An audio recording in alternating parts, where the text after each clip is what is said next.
शहराच्या सर्व स्तरातून ज्या ठिकाणी भाजपा अजिबात नव्हता, कमकुवत होता, अशा ठिकाणी मोठ्या प्रमाणात अर्ज घेण्यात आलेला आहे. त्यामध्ये काँग्रेसचे सुद्धा कार्यकर्ते आहेत, तर राजकीय पक्षाचे आहेत. यावेळेला भारतीय जनता पार्टीने सोलापूर शहरामध्ये संकल्प केला की अबकी बार 75 पार, की बाबा कोणा कार्यकर्ते जे प्रमुख आहेत, जे प्रामाणिक कार्यकर्ते आहेत, निष्ठावंत आहेत, अशा 10 जणांना नंतर तिकीट देण्यात आली.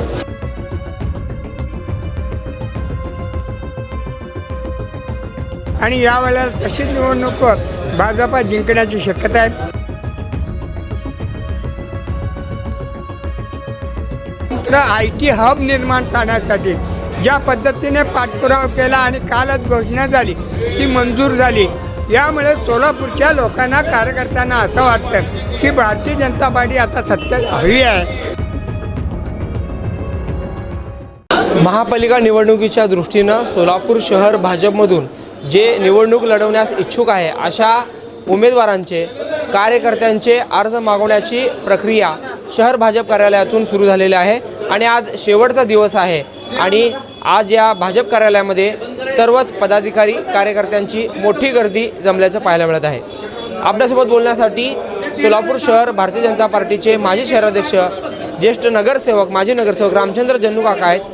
काका, आपण अनेक इच्छुकांच्या अर्ज मागवलेला आहे. काय वाटतं, अगोदरची निवडणूक आणि आत्ताची निवडणूक काय फरक दिसतो? 2017च्या निवडणुकीपासून भारतीय जनता पार्टीला अत्यंत पोषक वातावरण होता. त्यावेळेला अशीच गर्दी होती आणि आता त्या गर्दीच्या तुलनेने पाहिलं असेल तर त्याच्या दुप्पटीनं आता गर्दी झालेली आहे. हे खरं आहे, शहराच्या सर्व स्तरातून ज्या ठिकाणी भाजपा अजिबात नव्हता, कमकुवत होता, अशा ठिकाणी मोठ्या प्रमाणात अर्ज घेण्यात आलेला आहे. त्या ठिकाणी नवकार्यकर्त्यांचं निर्मिती झाली. त्या कार्यकर्त्यांनी भाजपकडनं अपेक्षा ठेवल्या. त्यामध्ये काँग्रेसचे सुद्धा कार्यकर्ते आहेत, तर राजकीय पक्षाचे आहेत. परंतु एक बघितलं, सामाजिक स्तरावर ज्यांची उंची आहे, जे समाज स्तरावर राजकारणामध्ये काम करतात, अशा सर्व कार्यकर्त्यांनी या ठिकाणी स्वयंप्रेरित उत्सुकतेने भरलेले आहे. पूर्वी कसं होतं, कोणाला तरी एकाला पुढं करायचं आणि त्याच्यासाठी 10 लोक जमून तिथं गर्दी करायची. पण आता स्थिती उलट झाली. कारण प्रत्येक कार्यकर्ता आता उत्साहाने इच्छुक झाला आहे. त्यालाही वाटतं मी भाजपचा लोकप्रतिनिधी व्हायला पाहिजे, नगरसेवक व्हायला पाहिजे, या सोलापूर शहराचं उज्ज्वल यशामध्ये आमचासुद्धा सहभाग असावा अशी भावना आहे. ही स्थिती आता निवडणुकीपर्यंत राहील असं आशा वाटतं. आणि एक यावेळेला भारतीय जनता पार्टीने सोलापूर शहरामध्ये संकल्प केला की अबकी बार 75 पार, 75च्या वर जास्त नगरसेवक निवडून आणावा असा संकल्प केला. पण आजच्याची फॉर्म भरून घेण्याची स्थिती पाहिल्यानंतर असं वाटतं की नक्कीच 75च्या पुढे भारतीय जनता पार्टीच्या नगरसेवक निवडून येतील. आपण अगर 10-15 वर्ष अगोदरचं सोलापूरची स्थिती बघितली तर भाजपमध्ये एवढे इच्छुक उमेदवार देखील मिळत नव्हते आणि आत्ता उलट स्थिती आहे. आता प्रत्येक प्रभागात म्हणजे 50-50, 40-40 कार्यकर्ते मला उमेदवार द्या म्हणतात. अशा वेळी जुन्या लोकांना न्याय देणार का नवख्यांना न्याय देणार, म्हणजे काय पेच प्रश्न भाजप? एक मात्र खरं, राजकारणामध्ये अशा गोष्टी घडणार. 1985ला भारतीय जनता पार्टीच्या स्थापनेनंतर पहिली निवडणूक झाली. त्या निवडणुकीमध्ये पुलोदची आघाडी झाली. त्यामध्ये 14 जणांना भारतीय जनता पार्टीच्या वाट्याला जागा आल्या होत्या. परंतु 14 पैकी फक्त 4 जणांनी इच्छुक म्हणून मत व्यक्त केलं. 10 ठिकाणी कोणी इच्छुक नव्हते. परंतु त्यावेळेला पार्टीच्या प्रमुख कार्यकर्त्यांनी असं ठरवलं की बाबा कोणा कार्यकर्ते जे प्रमुख आहेत, जे प्रामाणिक कार्यकर्ते आहेत, निष्ठावंत आहेत, अशा 10 जणांना नंतर तिकीट देण्यात आली. याचा अर्थ एक वेळ अशी होती 1985ला की भारतीय जनता पार्टीच्या नावानं उभं राहायला कोणी तयार नव्हते आणि त्यावेळेला भारतीय जनता पार्टीने 14 पैकी 11 जागा मुसंडी मारली आणि जबरदस्त यश मिळवला. परंतु त्यानंतर 1985 नंतर 1992ला निवडणुका झाल्या. त्यामध्ये भारतीय जनता पार्टीनं 11च्या ठिकाणी 22 जागा निवडून आणल्या होत्या आणि 97च्या निवडणुकामध्ये ते 22च्या ठिकाणी 29 जागा जिंकल्या आणि 2002मध्ये 31 जागा भाजपाने जिंकलेल्या आहेत. 2002ला तर नंतर थोडं चढ उतार झाला, परंतु 2017ला भारतीय जनता पार्टीने स्वतःच्या ताकदीनं या महानगरपालिकेमध्ये 49 जागा जिंकल्या. 149 म्हणजे लार्जेस्ट सिंगल पार्टी आणि सत्तेवर सुद्धा भारतीय जनता पार्टी आलेलं आहे. आपण त्यावेळेला 2 महिला महापौरांना आपण हे केलेलं आहे आणि ती स्थिती पाहिल्यानंतर लोकांना असं वाटतं, कार्यकर्त्यांना असं वाटतं, जनतेचा उत्साह प्रचंड आहे. केंद्रात मोदीजीचं सरकार आहे, राज्यात फडणवीसांचं सरकार आहे आणि महानगरपालिकेमध्ये सोलापूरमध्ये सुद्धा अशाच पद्धतीनं प्रचंड गतीनं भारतीय जनता पार्टी वाढते आणि यावेळेला तशीच निवडणूक भाजपा जिंकण्याची शक्यता आहे. आता नुकताच एक तिरुवनंतपुरमचा केरळचा निकाल आला. 70 पैकी 35 जागा सिंगल लार्जेस्ट पार्टी म्हणून भारतीय जनता पार्टीने जिंकलं. याचा अर्थ देशभरात भारतीय जनता पार्टीची हवा आहे. या देशाचा विकास करण्यासाठी भारतीय जनता पार्टी कटिबद्ध आहे. म्हणून या ठिकाणी अर्ज करणाऱ्यांची संख्या मोठ्या प्रमाणात आहे. अर्ज भरणाऱ्यांची संख्या जास्त आहे. अशावेळी राज्यात 3 चाकची सरकार आहे. एकनाथ शिंदे गट आहे, अजितदादा गट आहे, भाजप आहे. मग आता महापालिकामध्ये कसं म्हणजे मिळून लढणार का म्हणजे स्वबळावर काय म्हणजे एकंदरीत चित्र कसं दिसतं? या बाबतीत एक राज्यस्तरावर निर्णय घेण्याचा अधिकार प्रदेशाच्या अध्यक्षावर आहे. आजच अशी बातमी आहे, ठाणे, मुंबई, नवी मुंबई अशा महानगरपालिकामध्ये युती करावा असं चित्र आहे. बाकीच्या महापालिकेच्याबद्दल चर्चा चालू आहे.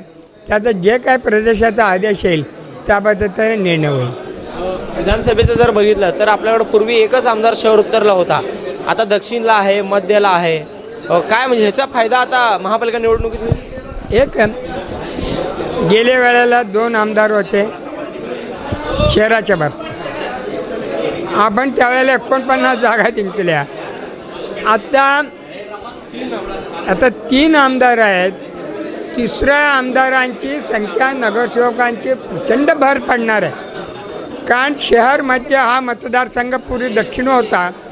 स्वातंत्र्याच्या 75 वर्षाच्या इतिहासामध्ये भारतीय जनता पार्टी म्हणून स्थापन झाल्यानंतर भारतीय जनता पार्टीचा पहिला आमदार देवेंद्र खोटेंच्या रूपाने या ठिकाणी निवडून आलेला आहे.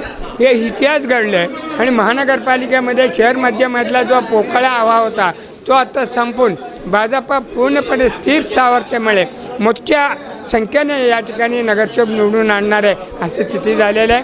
त्याचं काम एक आहे, या ठिकाणचे 3 आमदार सोलापूरच्या विकासासाठी ज्या पद्धतीने काम करतात, ते कष्ट घेतात, ते यावेळेला आपल्याला दिसतं आहे. त्याचा परिणाम स्वरूप आपण 75च्या वर नगरसेवक निवडून आणणार असं आहे.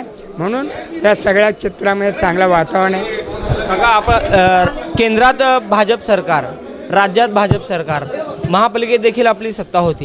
कुठल्या मुद्द्यांवर यंदाची निवडणूक होईल असं वाटतं? कुठले मुद्दे विकासाचे? एकच सांगितलं, केंद्र स्तरावरचं काम प्रचंड यश मिळालं. जागतिक स्तरावर भारतीय जनता पार्टीचं म्हणजे पर्यायाने नरेंद्र मोदींच्या नेतृत्वावर काम देशात मोठा घडतं. राज्य स्तरावर काही 1-2.5 वर्षाचा कालखंड सोडला, युतीच्या माध्यमातून आपण सत्तेवर आला, परंतु एक राजकीय पार्टीने गद्दारी केली म्हणून त्या 2.5 वर्ष सत्ता नव्हती. परंतु नंतर फडणवीसच्या रूपानं ज्या वेळेला या ठिकाणी सत्ता आली त्यावेळेला या ठिकाणी महाराष्ट्राचं चित्र बदललं. केवळ 1 वर्षाच्या आमदारांनी या ठिकाणी विकासाच्या कामाला नुसता शहर मध्यमध्ये 1 वर्षामध्ये 100 कोटीचा प्रकल्प या ठिकाणी तयार केला. शहरातल्या 3 आमदारांनी प्रयत्न केलं. जागतिक कीर्तीचा महाराष्ट्रातला स्वतंत्र IT हब निर्माण करण्यासाठी ज्या पद्धतीने पाठपुरावा केला आणि कालच घोषणा झाली ती मंजूर झाली. यामुळे सोलापूरच्या लोकांना, कार्यकर्त्यांना असं वाटतं की भारतीय जनता पार्टी आता सत्तेत हवी आहे आणि या सोलापूर शहराचा विकासाचा सुद्धा प्रश्न आहे.